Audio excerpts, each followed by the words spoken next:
بسم اللہ الرحمن الرحیم۔ السلام علیکم۔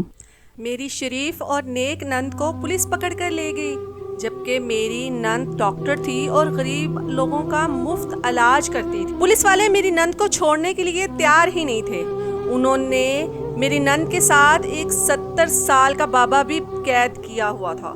میں اپنے شوہر کے ساتھ تھانے گئی تو پولیس والے ہمیں ایک کمرے میں لے گئے، اور جیسے ہی اس کمرے کی لائٹ آن کی میرا دل پھٹ گیا، کیونکہ میری نند تو شادی کے بعد میں اپنے شوہر کے ساتھ دوسرے شہر میں رہا کرتی تھی اور میرے سسرال والے دوسرے شہر میں رہتے تھے۔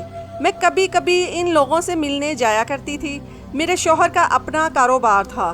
کاروبار میں وہ اکثر اتنا مصروف رہتے کہ اپنے گھر والوں کو یاد بھی نہیں کر پاتے تھے۔ ایک دن ان کی امی کا فون آیا، کہنے لگی کہ بیٹا تمہاری نئی شادی ہوئی ہے، کم سے کم اپنی ماں سے ملنے ہی آ جاؤ، بہنوں کا بھی حال احوال پوچھ لو، تمہارے ابا بھی حیات نہیں ہیں، انہیں بہت کمی محسوس ہوتی ہے۔ میں نے اپنے شوہر سے کہا کہ آپ اپنی بہنوں اور ماں سے ملنے کیوں نہیں جاتے؟ کہنے لگے میں اس لیے نہیں جاتا کہ ان کی ذمہ داریاں مجھ پر آن پڑیں گی۔ میں نے اپنی بہن کو پڑھایا ہے، ڈاکٹر بنایا ہے، یہاں تک کہ اب اس کی ایک ہسپتال میں نوکری بھی لگ گئی ہے۔ اب میری ذمہ داریاں پوری ہو چکی ہیں، اور ویسے بھی میں کب تک ان کے ساتھ رہوں گا؟ میرا دل چاہتا ہے کہ میں اپنی ایک زندگی بناؤں اور کچھ عرصہ صرف خود پر ہی دھیان دوں۔ میں ان کی بات سمجھ گئی تھی، لیکن بار بار میری ساس کا فون آ رہا تھا۔ میں کیا جانتی تھی کہ وہاں جانے کے بعد ہم سب کی زندگیوں میں ایک بہت بڑا بھوچال آ جائے گا، اور پھر زندگی بھر ہم ان چیزوں کو یاد کرتے رہ جائیں گے۔ میں جیسے ہی اپنے سسرال گئی، پہلا سوال جو میری ساس نے مجھ سے پوچھا وہ یہ تھا کہ تم ہمیں خوشخبری کب سنا رہی ہو؟ میں حیران ہو گئی کہ میری ساس کو اتنی بھی کیا جلدی ہے۔ ابھی شادی کو 2 مہینے ہوئے ہیں اور یہ ضد انہوں نے پہلے ہی لگا دی تھی۔ تب میری نند نے بڑی عجیب بات بولی، کہنے لگی کہ اسے بچے نہیں ہوں گے۔ ارے بھائی، اللہ نہ کرے ایسا کچھ ہو، دیکھنا میری بہو کو نیک اولاد ہوگی۔ میری ساس نے تو بڑی شفقت سے کہا تھا، پر نند کہنے لگی جب تک یہ وہ لڈو نہیں کھائے گی تب تک ہمیں خوشخبری نہیں ملے گی۔ میری ساس نے اسے چپ رہنے کا اشارہ کیا، لیکن میں سمجھ گئی کہ مریم کچھ خاص بات کر رہی ہے۔ میں نے اس بات پر زیادہ دھیان نہیں دیا۔ شام کا وقت ہوا، سب لوگ چائے پینے میں مصروف تھے۔ میں نے دیکھا کہ میری نند برقع پہن رہی ہے۔ میری نظریں بہت تیز تھی۔ میں ہمیشہ سے ارد گرد کے ماحول پر نظر رکھتی تھی۔ آج بھی جب میں نے مریم کو برقع پہنتے دیکھا تو مجھے شک سا ہوا کہ وہ کہیں باہر جانے کی تیاری کر رہی ہے۔ وہ مجھے مسکراتے ہوئے کہنے لگی، بھابھی میں صرف لڈو لینے کے لیے پاس والی بیکری میں جا رہی ہوں، وہاں سے جا کر لڈو لاؤں گی، آپ لوگ بھی کھائیں گے تو بہت مزہ آئے گا۔ ہاں مگر میں میٹھا نہیں کھاتی۔ چلو کوئی بات نہیں، تم باقیوں کے لیے لے آؤ۔ نہیں بھابھی، آپ کو لڈو تو کھانے ہی پڑیں گے۔ یہ کہہ کر وہ تیزی سے گھر سے نکل گئی۔ میری ساس اسے افسوس سے جاتا دیکھتی رہی۔ لگتا تھا کہ ان کو بھی یہ بات اچھی نہیں لگی، لیکن وہ اپنی بیٹی کے ہاتھوں مجبور تھی۔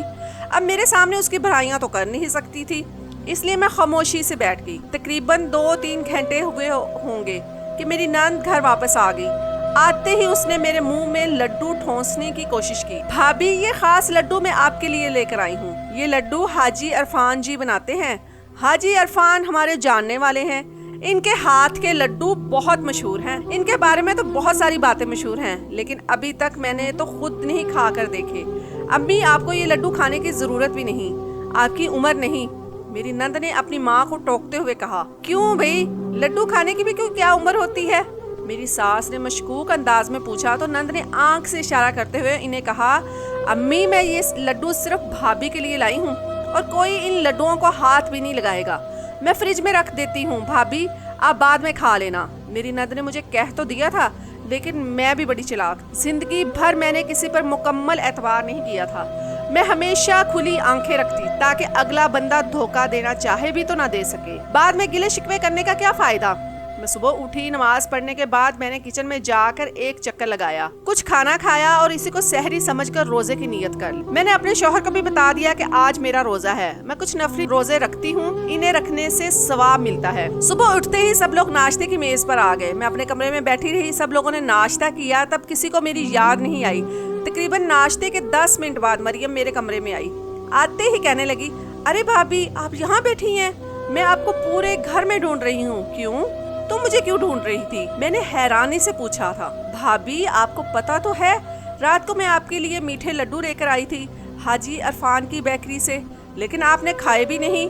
मैं अब अपने हाथों से वो लड्डू आपको खिलाना चाहती हूँ। उसने लड्डू मेरे आगे रखते हुए कहा। मेरी नजर इन पर पड़ी तो मैं चुप सी हो गई। क्या हुआ भाभी, असल में ये लड्डू नहीं खा सकती। अरे क्यों नहीं खा सकती आप? मेरे खुलूस का कुछ तो मान रखें। मैंने खास तौर पर जाकर मगरिब के वक्त आपके लिए लाई थी। तुमने बहुत अच्छा किया, लेकिन मेरा रोजा है, मैं ये नहीं खा सकती। मेरी बात सुनकर मरियम का मुंह बन गया। अच्छा चले, मैं रख देती हूँ, आप अफ्तारी में खा लीजिएगा। उसकी मीठी प्यारी ज़बान देखकर मुझे उस पर यकीन तो नहीं आ रहा था, लेकिन मैंने सोचा ख्वाम-ख्वाह जवाब देने से या लड़ाई करने से तो अच्छा है कि इसकी बात को टालती रह जाऊं। दोपहर का वक्त हुआ तो सास ने फिर मुझसे पूछा, क्या तुमने मरियम के लाए हुए लड्डू नहीं खाए? मैंने नफी में सर हिला दिया। नहीं माँ जी, मैंने इसलिए नहीं खाए कि मुझे भूख नहीं थी और फिलहाल मेरा रोजा है, मैं अफ्तारी के बाद खा लूंगी। मैंने इन्हें मुकम्मल याद दहानी करवा दी, जैसे मैंने बाकी लड्डू खाने हो और वक्त ना मिल पाया हो। अफ्तारी से पहले मैं अपने कमरे में बैठी हुई कि मुझे मरियम ने आवाज देकर बाहर बुलाया। मैं समझी कि अब ये इन्हीं लड्डुओं का जिक्र करेगी, लेकिन मैंने देखा कि वो बाहर एक लड़की के साथ बैठी बातें कर रही थी। मुझे देखते ही कहने लगी, भाभी मुझे आपसे जरूरी काम था, इसलिए आपको बुलाया है। ये मानूर है, ये काफी दिन से मुझसे हाजी इरफान की बेकरी के लड्डू मांग रही थी, लेकिन मेरे पास वक्त नहीं था कि मैं जाकर इनसे बनवा कर लाती। हाजी साहब वो लड्डू सिर्फ मुझे ही देते हैं, उसके अलावा वो किसी को नहीं देते, वरना अगर ऐसा करते तो मैं इन्हें खुद कहती कि ये खुद ही जाकर लड्डू खरीद लाएं, लेकिन अभी ऐसा मुमकिन नहीं है। आप अगर इजाजत दे तो मैं आप वाले लड्डू इनको दे दूं, क्योंकि इनकी मजबूरी है। इनकी शादी को 3 साल हो गए हैं, लेकिन अभी तक औलाद नहीं हुई। ये कब से मेरी मिन्नतें कर रही थी कि मैं इसे वो लड्डू ला कर दूं ताकि इसकी गोद भर जाए। ये सुनकर मैं परेशान होगी। क्या मतलब, ये लड्डू क्या औलाद के लिए दिए जाते हैं? मेरी बात सुनकर मेरी नंद हंस पड़ी, मुझे गले से लगाया और बड़े ही मुनाफिकाना अंदाज में बोली, हाँ भाभी, मैं आपको भी यही कह रही थी कि आप भी ये खा लें, फायदा होगा और बार बार आपको कोई फिक्र नहीं सताएगी कि मुझे औलाद क्यों नहीं हो रही। मगर मुझे भी औलाद का कोई मसला नहीं है, आप इनको ये लड्डू दे दें, इनका मसला ज्यादा नाजुक है, इनको अल्लाह औलाद की खुशी देगा। बेटा, नाजुक मसला तो तुम्हारा भी है, मेरी सास ने मुझे टोकते हुए कहा। मैं तो कहती हूँ कि तुम ये खुद रख लो, इस तरह किसी को ना दो। अगर तुम नहीं खाओ पियोगी तो क्या पता तुम्हारी दूसरी बार मरियम को ये लड्डू मिले या ना मिले। माँ जी, आपकी बात सही है, लेकिन इंसान जब तक किसी की मदद नहीं ना करता तब तक अल्लाह भी उसकी मदद नहीं करता। बस इसीलिए मैं चाहती हूँ कि ये लड्डू महनूर ले जाए। जैसे तुम्हारी मर्जी, तुम तो बहुत अच्छे दिल की मालिक हो। मेरी सास ने मेरा हौसला बढ़ाया तो मैं भी खुश हो गई। मेरी सास दरअसल एक अच्छी खातून थी, मगर नंद बहुत तेज तबीयत की मालिक थी। वो लड़की लड्डू लेने के बाद घर से चली गई। मेरी सास और नंद को दुआएं देने लगी। मेरी नंद तीखी नजरों से मुझे देखने लगी। आजकल तो नेकी का जमाना ही नहीं, ये कहकर वो अपने कमरे में चली गई। जब मैं अपने कमरे में गई तो शौहर के तेवर बदले हुए थे। मुझे देखते ही कहने लगे, मुझे तुमसे ये उम्मीद नहीं थी। मैं हैरान हो गई कि मेरे शौहर को अब आखिर कौन सी बात बुरी लग गई है। मैंने तो ऐसा कुछ भी नहीं किया था जिस पर उन्हें नागवारी हो। कहने लगे, मैंने सोचा था कि मेरी बीवी पढ़ी लिखी है, एहसास करने वाली होगी, लेकिन तुमने तो आते ही मेरी बहन का दिल तोड़ दिया। कम से कम उसे वो लड्डू लेकर खा लेती। वो बेचारी कल रात से लेकर तुम्हारे लिए घूम रही थी, तुम्हें उसका दिल दुखाना नहीं चाहिए था। तुम ऐसे ही नखरे करोगी? नहीं, ऐसी कोई बात नहीं, बस मैं मीठा खाती नहीं हूँ। अगर वो कुछ और देगी तो मैं जरूर खा लूंगी। ऐसा खुलूस रहा तुम्हारा तो वो कुछ भी नहीं देगी सवाए ताने और शिकवों के। आइंदा से ऐसी हरकत मत करना। और तुमने ये क्या जिद लगा रखी है कि तुम्हें औलाद से कोई दिलचस्पी नहीं? खुदा का खौफ करो, हमारी उम्रें 30 साल से ज्यादा हो चुकी हैं। अब औलाद नहीं होगी तो हमारे लिए भी मुश्किल होगा। हाँ, तो मैं कब कह रही हूँ कि मुझे औलाद नहीं चाहिए? मैंने जवाबन कहा, बात सिर्फ इतनी है कि अभी मैं किसी किस्म के इलाज नहीं करना चाहती। हमारी शादी को अभी 2 माह हुए हैं, उसके लिए ये लड्डू और पेड़े खाने की जरूरत नहीं। मेरी बात सुनकर उन्होंने हाथ में रखा गिलास नीचे फेंक दिया और बोले, तुम्हें तो लगता है कि इस बात में कोई दिलचस्पी ही नहीं। मैं जा रहा हूँ, मेरा तो तुमसे बात करने को भी दिल नहीं चाहता। तुम तो कोई बात मानती ही नहीं। ये बात सुनकर मैं अबदीदा हो गई। मैंने तो अभी तक ऐसा कुछ नहीं किया था जिससे मेरे शौहर को या फिर ससुराल वालों को एतराज होता, कि न जाने क्यों ये लोग ऐसी बातें कर रहे थे कि मैं अपने कमरे में बैठी रह गई। मेरा दिल बहुत परेशान हो रहा था। इतने में मुझे बाहर गैर मामूली हरकत का अंदाजा हुआ, क्योंकि दिन का वक्त था और हर तरफ खामोशी थी। हम लोग भी खाना खाकर अपने अपने कमरों में थे। मुझे मेरी नंद के कमरे का दरवाजा खुलने की आवाज आई। मैंने अपने कान खड़े कर लिए। हल्के से दरवाजा खोल कर देखा तो वो बुर्का पहन रही थी। दिन के वक्त वो बुर्का नहीं पहना करती। नौकरी के लिए अस्पताल भी जाना हो तो हमेशा चादर पहन कर जाती थी, लेकिन आज तो लगता था कि मेरी नंद किसी खास मकसद के लिए घर से बाहर जा रही है। उसने बुर्का पहना और ये ही नहीं, ऊपर निकाब भी कर लिया। मैंने सोचा कि आज मैं उसका पीछा करूंगी। फिर वो फ्रिज के अंदर देखने लगी। फ्रिज में कुछ नहीं रखा था। उसने इधर उधर देखा और खाली हाथ अपने घर से निकल गई। उसके पीछे पीछे ही मैं चल पड़ी और उसका पीछा करने लगी। थोड़ी दूर जाकर वो रुक गई। वो बड़ी होशियार थी। उसने पीछे मुड़कर देखा तो मैं एक दरख्त के पीछे छुप गई। मैं उसे अंदाजा नहीं होने देना चाहती थी कि मैं उसका कब से पीछा कर रही हूँ। थोड़ी देर मजीद गुजरी। मैंने अपनी नंद का पीछा किया। मैंने देखा वो वाकई एक बेकरी की तरफ जा रही थी।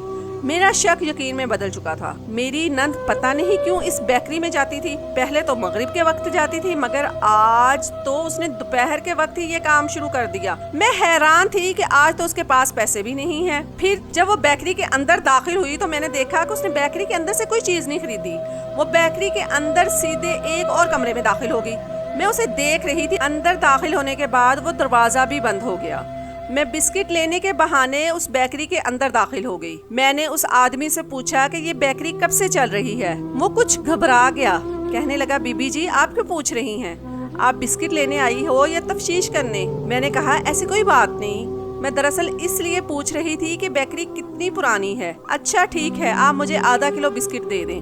मैंने बिस्किट लिए। उसने मुझे बिस्किट दिए और कहा कि अब आप जा सकती हैं। यहाँ फजूल में मत खड़े हों। मगर मैं भी अपनी धुन की पक्की थी। मैं साथ वाली दुकान पर बैठ गई। उस आदमी को मैंने 100 रुपए दिए, ये कह के कि मुझे कुछ देर बैठने दो। मैं बहुत दूर से आई हूँ और पैदल चल चल कर थक गई हूँ। वो कहने लगा, आप ऐसे ही बैठ जाएं, मुझे पैसों की जरूरत नहीं। मुझे वहाँ बैठे आधा घंटा गुजरा था कि साथ वाली दुकान का शीशे वाला दरवाजा खुला और मेरी नंद बाहर आई। मैंने देखा उसने अपने हाथ में कुछ छुपा रखा था। मुझे हैरत भी हुई और तजस्सुस भी। मैं अब दोबारा उसके पीछे पीछे चल पड़ी। वो हाथ में कुछ छुपाए इधर उधर देखती रही। फिर एक जगह रुकने के बाद उसने वो पोटली खोली तो मैं हैरान रह गई। मुझे तो यकीन नहीं था कि मेरी नंद इस कदर पहुंची हुई चीज है। आखिर ऐसा कैसे हो सकता है? वो तो वहाँ पर खुद खरीदारी करने गई थी, फिर इतनी बड़ी बात कैसे मुमकिन है? मुझे अपनी आंखों पर यकीन नहीं आ रहा था। मैं इसकी हकीकत जान चुकी थी। मैं तेज तेज चलती हुई घर के अंदर दाखिल हो गई। तकरीबन 5 मिनट के बाद मेरी नंद भी घर में दाखिल हुई। मेरा सांस फूला हुआ था क्योंकि मैं तेज तेज चलकर आई थी। मैं इससे पहले घर पहुंचना चाहती थी। वो घर पहुंची तो मुझे देखकर हैरान रह गई और बोली कि भाभी आप इस वक्त शहर में क्या कर रही हैं? आपको अपने कमरे में होना चाहिए था, बल्कि आपको आराम करना चाहिए था। क्यों मैं करूं आराम? मुझे कोई बीमारी तो नहीं? मेरी बात सुनकर वो हल्का सा हंस पड़ी। उसके चेहरे की हंसी असली नहीं थी। लगता था कि उसे मेरी बात बुरी लगी है। खैर मैं अंदर कमरे में चली गई। 2 मिनट ही गुजरे थे कि घर के दरवाजे पर जोर जोर से दस्तक होने लगी। मैं बाहर नहीं आई। मैंने सोचा कि शायद मेरी नंद को मेरा बाहर आना अच्छा ना लगे, इसलिए मैं चुपचाप खड़ी हो गई। अपने कमरे से छुपकर मैंने बाहर का मंजर देखने लगी। मेरी नंद ने जैसे ही दरवाजा खोला तो सामने का मंजर हम सबके लिए हैरान कर देने वाला था। मेरे शौहर अभी अभी घर आए थे। उनको भी जब ये बात पता चली तो उन्होंने अपना सर पकड़ लिया। मेरी सास तो बहुत नाजुक दिल की मालिक औरत थी।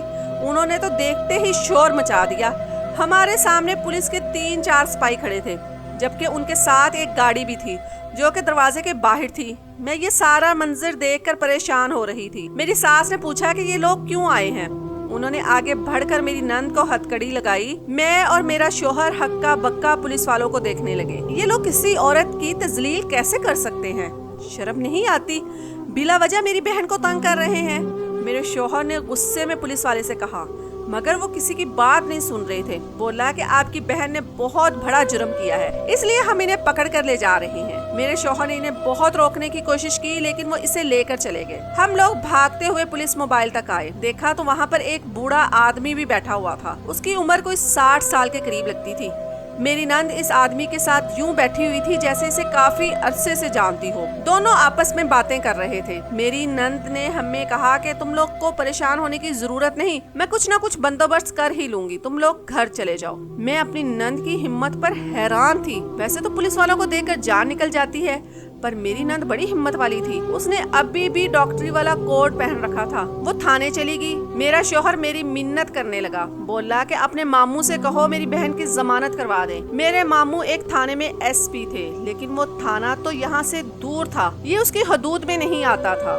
मेरे शौहर ने मेरी मिन्नत की कि तुम अपने मामू से कहो कुछ करे, उनके ताल्लुकात तो होंगे। मेरी बहन थाने में जाएगी तो कौन इससे शादी करेगा, बेचारी की तो शोहरत खराब होकर रह जाएगी। मैंने अपने मामू को फोन किया और उनको सारी बात बताई। वो कहने लगे ठीक है मैं कुछ करता हूँ, तुम लोग परेशान ना हो।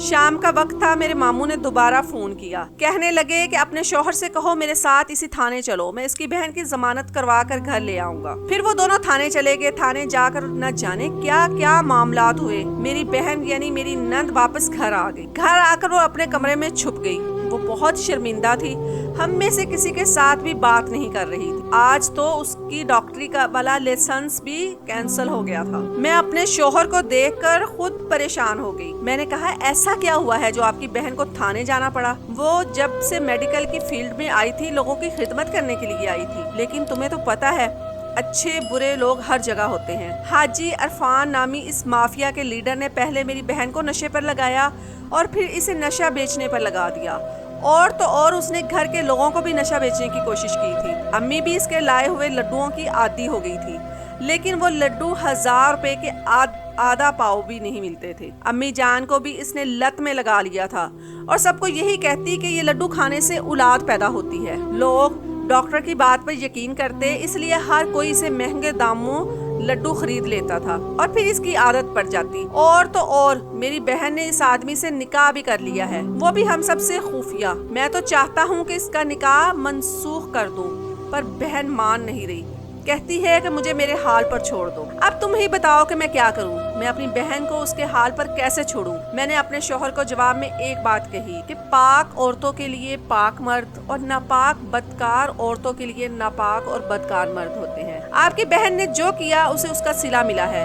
अगर वो अच्छी और नेक नीयत होती तो उसे अच्छा शौहर मिलता, लेकिन अब जो उसने किया है वो उसी की सजा भुगत रही है। मेरा शौहर मुझे और अपनी माँ को लेकर अपने घर आ गया, जबकि मेरी नंद अपना सामान उठाकर अपने शौहर के घर चली। वो नशे की इतनी आदी हो गई थी कि उसने इस सब की खातिर हम सबको छोड़ दिया। मेरे शौहर को इसकी बात पर बहुत गुस्सा आया था, इसलिए उसने भी अपनी बहन से सारे ताल्लुक खत्म कर दिए। अब आप बताएं कि मेरे शौहर को ऐसा करना चाहिए था या नहीं? जवाब जरूर दीजिएगा।